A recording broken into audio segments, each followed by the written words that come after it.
3 rounds of discussion with a 20-minute time limit. Introducing first from a Zoom call in Columbia, South Carolina, Matthew, aka the Unbreakable Spirit. And his opponent from a Zoom call in Atlanta, Georgia, Daniel, aka the Executioner. Take it away, Matthew.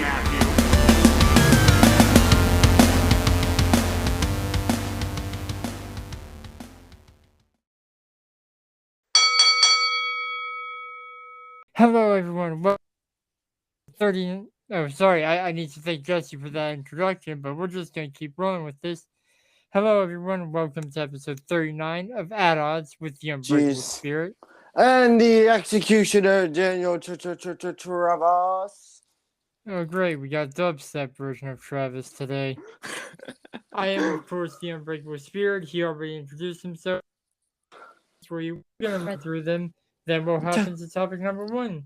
Topic number one is WWE Superstars return under Triple H's creative control. That will be explained when we reveal the topic number two. Topic 2. Vince McMahon's retirement aftermath. At least so far. At least that is a sentence I never thought I'd say, ever. Yeah. Topic number 3. It's a premium live event weekend. You know what that means. It's prediction battle time. Yep. But that's topic 3, and we haven't even covered topic number 1, so let's hop into that. Take it away. Hello. All right. So topic 1 is, now that Triple H is under creative control, who could possibly return to WWE? Now, me personally, I would like to see someone that maybe while Vince was in charge of creative, that WWE booked terribly, come back. Like, I would like to see Bray Wyatt, or maybe Malachi Black when his contract expires to AEW. I don't know. Well, maybe like Cesaro, since he's now the ROH World Champion. Yeah, I kind of think that means he's not going to be able to return. Yeah, fair enough. Yeah, but tell me, Matthew, what are some wrestlers, former WWE stars, that you could see coming back to WWE now that Triple H is head of creative? Honestly, so many of them defected to AEW, I don't know where to begin. That is, yeah. Joe's gonna come back because to be honest. I think he's in AEW, but he's the ROH television champion. Yeah, so he's not coming back. Like, I really don't know. I mean, because another group of another wrestler that WWE, if you ask me, completely dropped the ball with, that possibly, and I don't know if this is including any wrestlers that have been fired due to, quote, budget cuts, but I could see Karrion Kross, possibly.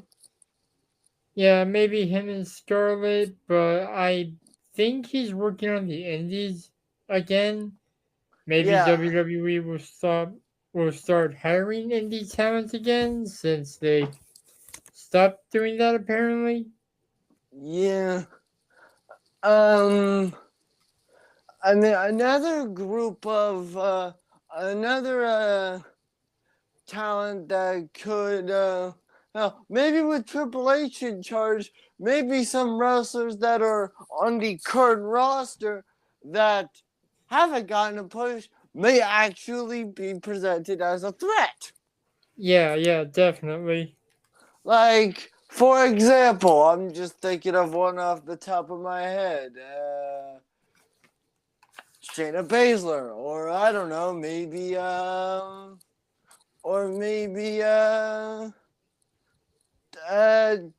or I don't know, maybe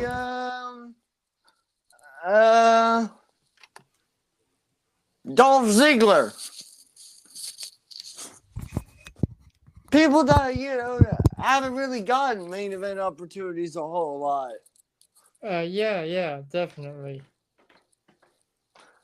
Because I think that for me, with Triple H at the creative help, from what I've heard, is that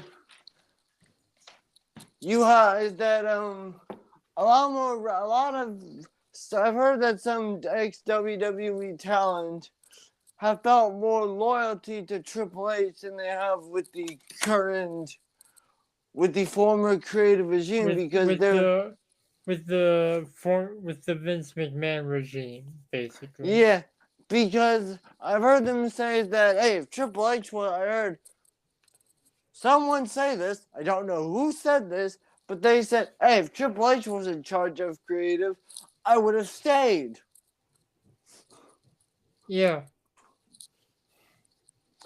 But because of Vince McMahon sometimes doesn't know what to do with some people. Yeah, and like WWE has this policy where if you don't improve in like 6 months, you're released. How can someone improve if they're never used? Completely agree. That is fair enough.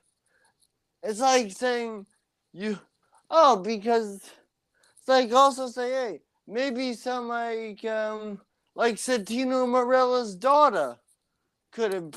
I mean, maybe she could improve in 6 months. Yeah, in case you don't know, Matthew, Santino Marella's daughter. Dude, I was the one who told you. Oh, yeah. And I believe she's still under contract. I don't think she's been released. No, but I believe she was renamed and debuted already. I think under a new name. It would make sense that she got a different name. Hey, at least she's not taking her dad's old gender bend character, Santina.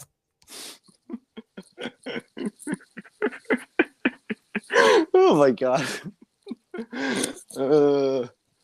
Okay, but look, with Triple H at the creative control, do I expect it to be a total change overnight? Hell no. It's definitely gonna take time, for sure. Do I expect it to take by a couple months? Yeah.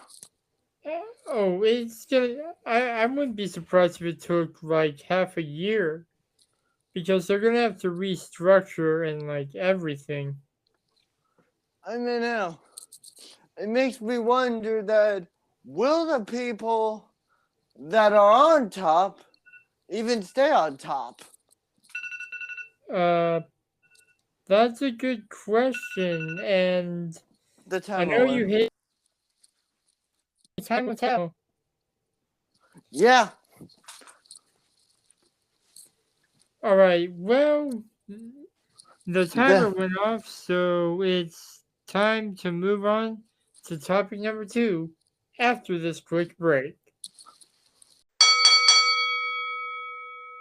And we are back with topic number 2, with the news that has rocked the wrestling world, and for once I don't think it's an understatement.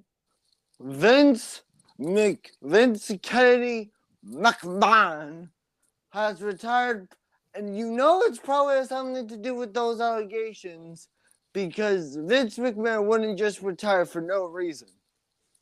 And he didn't really give a reason other than it was time. Yeah. And we're going to talk about some of the immediate aftermath. Yes. Like Stephanie and Nick Khan being co-CEO. Great. Travis actually messaged me about this, and I told him I had some opinions, and I would save it for this. Here are my opinions. It should only be Stephanie. Fair enough. Why? Because Nick Khan just likes to fire people? Well, that and WWE was, for those who don't know, WWE was started by Vincent J. McMahon, the Right. former Mr. McMahon's father. It's Yeah. been a family business since its inception. And the fact that they're having a McMahon, the billion-dollar princess, no less, a woman whose theme song is literally named Queendom, share control of the company with someone outside of the family? That's Surprising. surprising. And, like, don't get me wrong, Stephanie still has a little bit more control, in my opinion, since she is the chairwoman of the board now. Yeah, so pretty. And also, for the record, people, Vince is technically not gone from WWE. He still is the majority shareholder of the company. Yeah, and unless something major happens with all of these allegations and like shit gets really serious where like they gotta fire Vince. Well, they can't. He's retired, but to be honest, we don't even know if that's going to be permanent. Yeah, that is fair. Because also with that, we also got another change is like in topic one, Triple H, not Bruce Pritchard, the 14-time world champion Triple H is now the head of creative. Yeah, Raw if you SmackDown. somehow listen to this segment, but not the first one, literally rewind the podcast to the previous segment. Yeah, because also another thing I've heard is that the Heartbreak Kid is in charge of NXT. So literally, and DX is Triple running H W. is still like the EV and whatnot. Basically, John Laurinaitis' old position. Yeah. So, it was worth It it. was good while it lasted. But yeah, now that because to tell everyone honestly how I feel about this is that is a sentence, and I've heard Eric Bischoff say this. That is and I've listened to Eric Bischoff's reaction to this. That is something not even Eric Bischoff would thought he'd see in his lifetime. Vince McMahon retire? Yes. I mean, yeah. Parts of Unknown did a video of like booking Vince McMahon's retirement, but Adam thought that the only way Vince would retire would be if he died. Yeah, I mean, that's fair. It is fair, for sure. I mean, but because here's the thing, with like, who knows what WWE could do under Stephanie and Triple H's leadership? Yeah, the power couple is in control.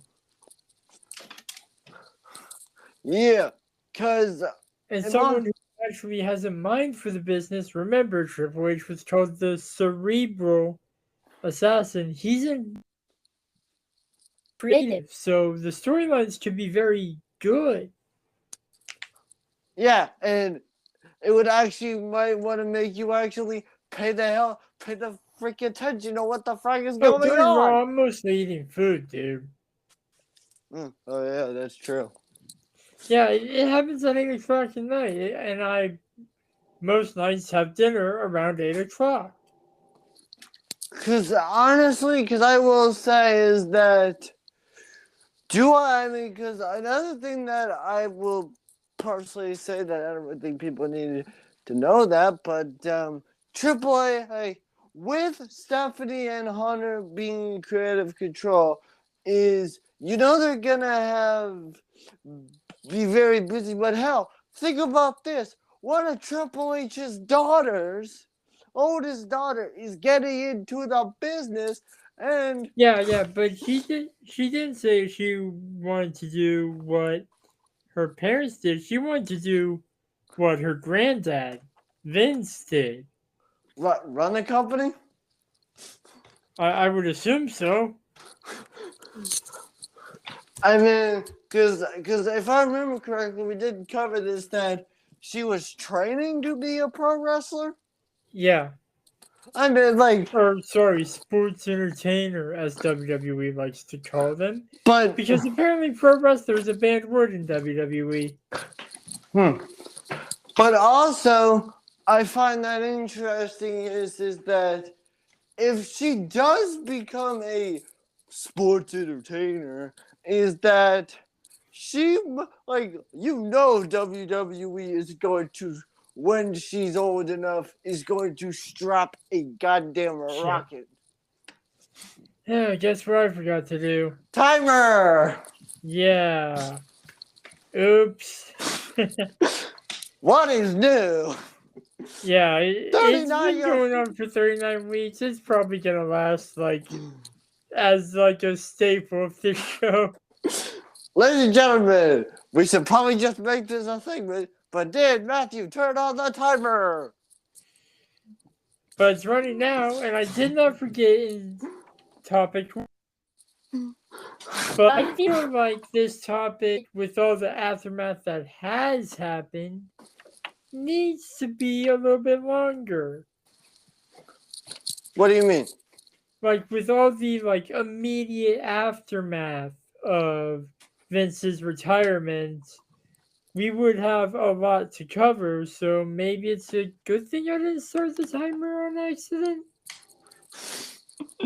I mean, Look, I'm busy making the table for segment 3.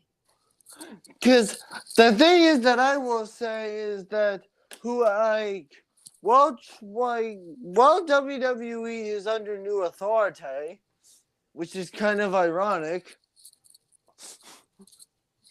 since now the authority is the authority. Yeah. And not in kayfabe. No, like, literally. They're legitimately large and in charge. They are as Kermit, they are literally the authority. Yeah. But I honestly think while WWE could be, honestly hope with Triple H being under, I hope the product gets better under the McMahon-Helmsley regime. Completely agree. Because to tell you guys the truth about this is that under the Vince, now don't get me wrong, Vince McMahon created some absolute diamonds in his 40 years of running WWE. Yeah, for people who don't know, he started working for WWE when he was almost 37. He bought the company from his father. Yeah, and I think even before that he might have been working for it, because depending on when that happened, he was a commentator, he was an interviewer. Like, Vince was around it his entire life, but he did announce in that almost 77 and it's time to retire. Do I think it's going to be permanent? Who the hell knows? That's a topic for a different day. Yeah, seriously. Most that is just next week. Which is, holy shit, episode 40. Yeah. God, we've been doing this a long time. For people, he's right. Next week is episode 40, which means currently we are 13 weeks away from 1 year. Holy smorgasbord. Holy the flagging shit. Holy shiitake mushrooms. But, alright, because there's something that needs to be said, but, like, to tell everyone honestly what I think is, with Vince retiring, did I honestly think that I would see this in my lifetime? Probably not. No. honestly, I thought I'd be a very old man by the time Vince McMahon retired. Well, if you were an old man when he retired, he would be dead. Dude, we're in Okay, our 20s. He's in his 70s. all right, fair enough. But like, look, I hope if WWE does go, I am honestly very curious, but I don't think we honestly need to have our praises too high with I mean I don't blame everyone for having their things little too high because Triple H is in creative control and Black and Gold NXT was amazing. Yeah. It's gonna take time. Yeah. Like I have to say to my cohort sometimes, patience, virtue. And for Yeah, change to happen, we just need to be patient. Does that mean I don't want it to happen sooner rather than later? of course. I want it to happen now because WWE drastically needs a change. Like,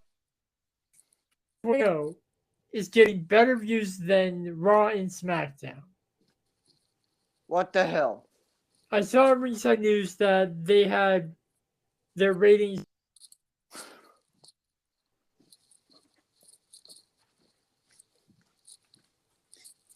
But yeah, I'm gonna end my thoughts with how long do we got left?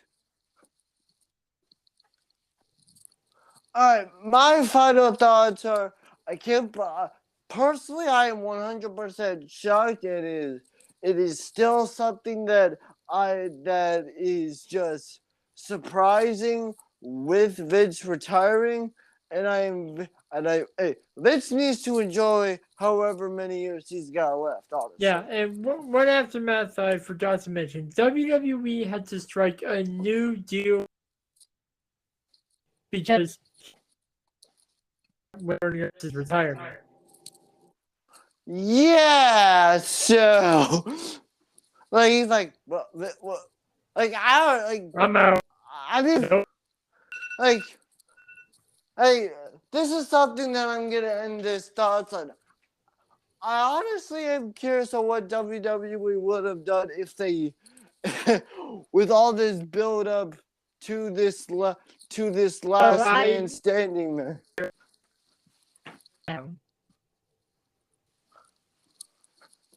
What?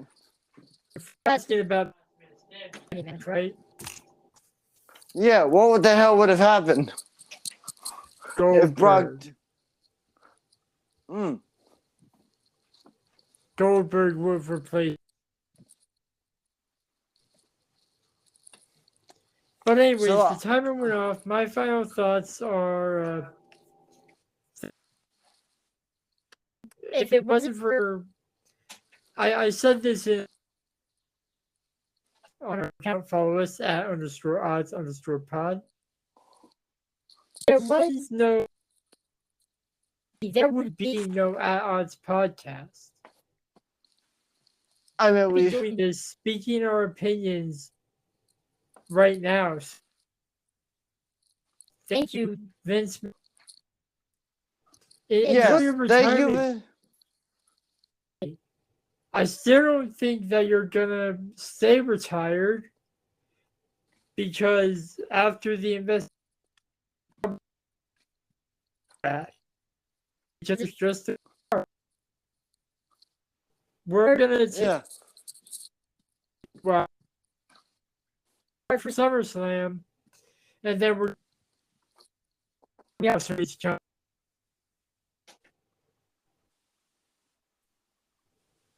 we'll be right back.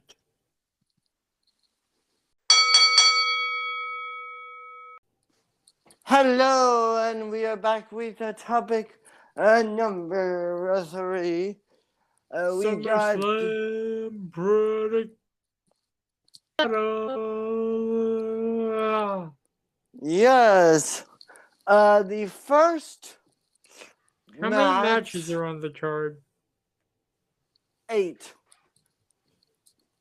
that's the largest pay-per-view since WrestleMania, which is kind of expected considering it's one of the big four. Yeah. Okay, alright. This match we got is the Mysterios, Dominic and Rey Mysterio, versus Finn Balor. Just say Judgment Day. Fine. Versus Judgment Day in a no disqualification tag team match.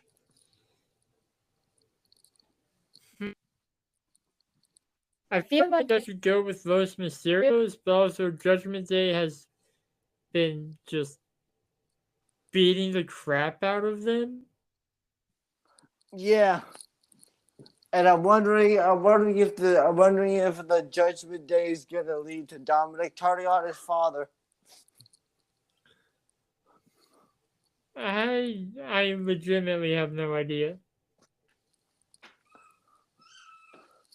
Who are you going with? I go with Los Mysterios. I I'm know gonna that's go with- not what they go by, but I like calling them that. I'm going to go by, well, the Judgment Day. Okay.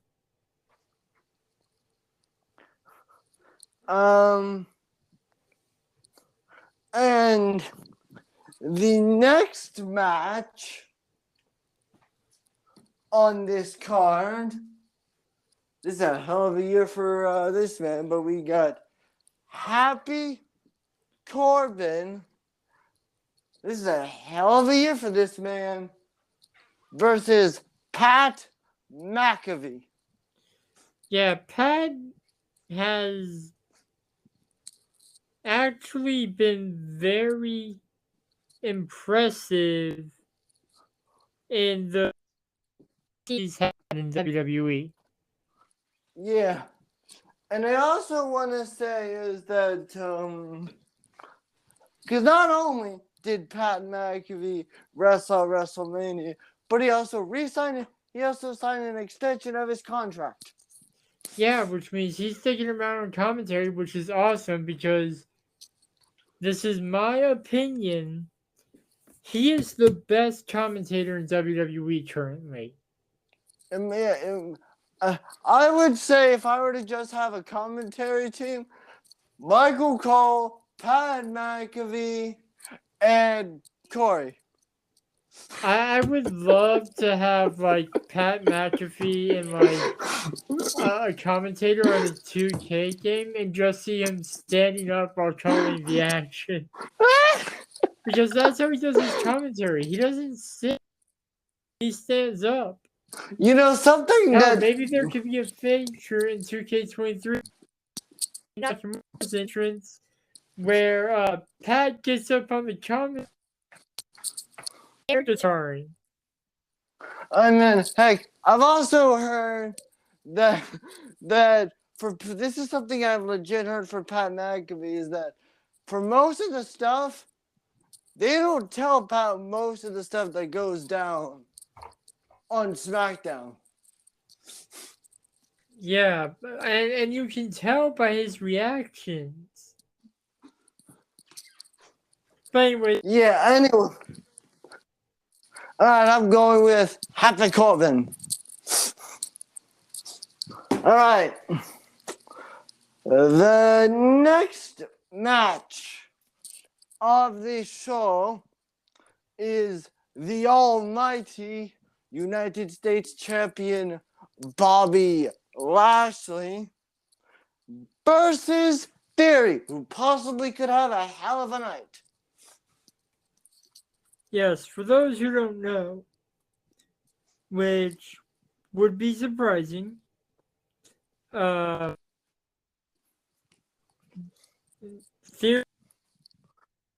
the bank. Yes. So He could win the United States title and then cash in the Money in the Bank. That'd be a lot he of could gold to walk pull around. a Seth Rollins and hold the U.S. and champ at the same time. At SummerSlam. I don't think that's gonna happen. So you're going with the almighty Bobby Lashley. I don't think Series Night.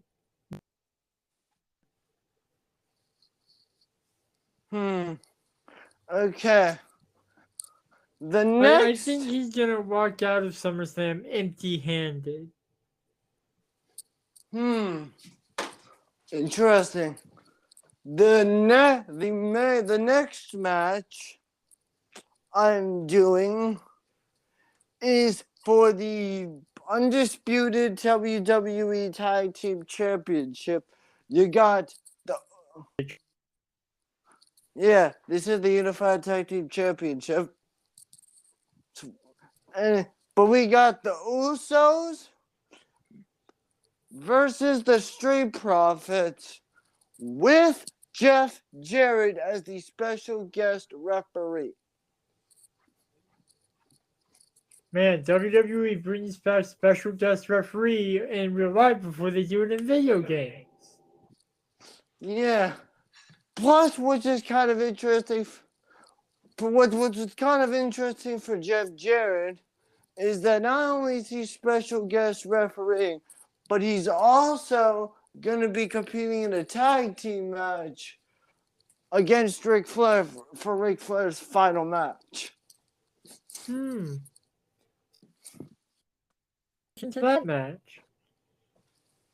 Anyway. Yeah, anyway, I am going with the Usos. Obviously. I was going to say... Okay, the next match is a rematch. This match is coming literally full circle. You got Becky Lynch versus Bianca Belair. This match is literally coming full circle because a year ago. Well, almost a year ago. Last year's SummerSlam was... Right, almost a year ago, Becky Lynch returned and beat Bianca Belair in 6 seconds for the SmackDown Women's Championship. Yeah, I think the match is going to be longer this time. And then at WrestleMania, Bianca Belair beat Becky Lynch at WrestleMania. And now they're competing at SummerSlam for... This is literally a rubber match. Yes. I am going with big time Becky Lynch, who I think still could use a new theme song. It suits her. Alright, what is match numero 6? Liv Morgan in her first ever SmackDown Women's Championship title defense against Ronda Rousey. Now, I'm super happy that Liv Morgan won the Women's Championship, and I think it's long overdue and well deserved. And I know this is most likely not going to happen, but I've already put my answer in the predictions. It's Liv Morgan. I'm going with Ronda. Yeah. Well, I just go the opposite of what you choose. Yeah, all right. The prediction battle. The penultimate match is Logan Paul making his single match debut versus The Miz. I forgot about. I'm going Logan, which is something. Real. I'm going with The Miz. And don't get me wrong, I think that this is going to be honestly, I think that this will be a good match. But I think The Miz is going to win. A, because he's been doing this a very long time.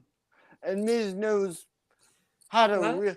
I don't know. and then- WWE posted a video on YouTube of Logan training, and he said he might have been born. Which also, this would be a massive upset if Logan Paul defeats The Miz. Well, in yeah, his and first- I still think it's a good sign to Logan Paul because it'll bring his fan base, which he calls the Low Gang, into the WWE universe. And yeah, that's great. Anyway, and The final match. The main event of the evening is the head of the table, the It's tribal your chief choice. from, aka a man who is going on now 700 days as champion. This weekend, the undisputed Universal Champion. we got Roman Roman Reigns versus the Beast Incarnate, Brock Lesnar, in a last man standing match. I'm using my powers of mind reading to see that you are going to choose Roman Reigns. Yes, but my theory is that Theory could possibly attempt to cash in and then Sikoa. fail. But my theory is that Roman or Brock stops him from cashing in, or Solo Sikoa shows up and causes him from cashing in the Money in the Bank. I mean, there have been rumors of Solo getting a call up.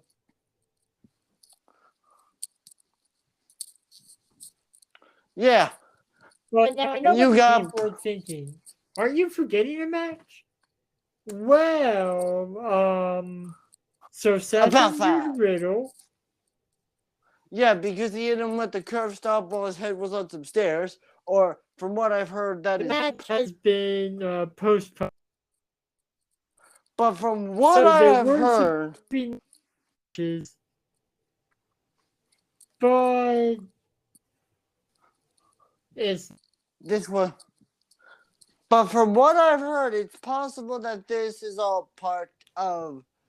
That this is all part of a plan. That apparently that, you know...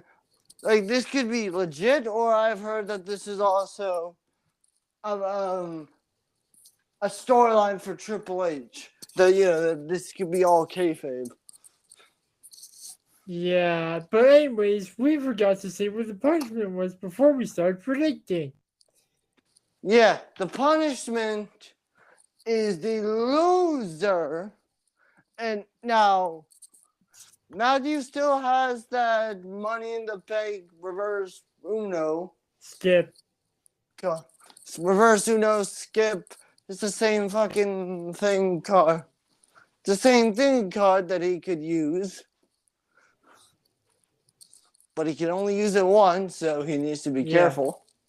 I can only use it once, and Travis wants it to be for like up to like half a year or something, but I don't think that would be really fair since then we would have to do two like Money in the Bank predictions, but it only happens once a year. Yeah, ladies and gentlemen, that's it. Roll that outro. Yeah, you didn't say the actual punishment. The actual punishment is the loser has to watch a bad movie of the winner's choice. Oh, and to clarify to anyone, it can be any bad movie. Nothing is off limits. Yep. Anyways, that's all we have for this episode. We recorded from but y'all know what to do. Please tell your friends. We are so close to 50 unique listeners. Jesus Christ. And with that, there will be some changes to the podcast. But we will see you next week with the results of the SummerSlam prediction battle. See ya. Roll that outro.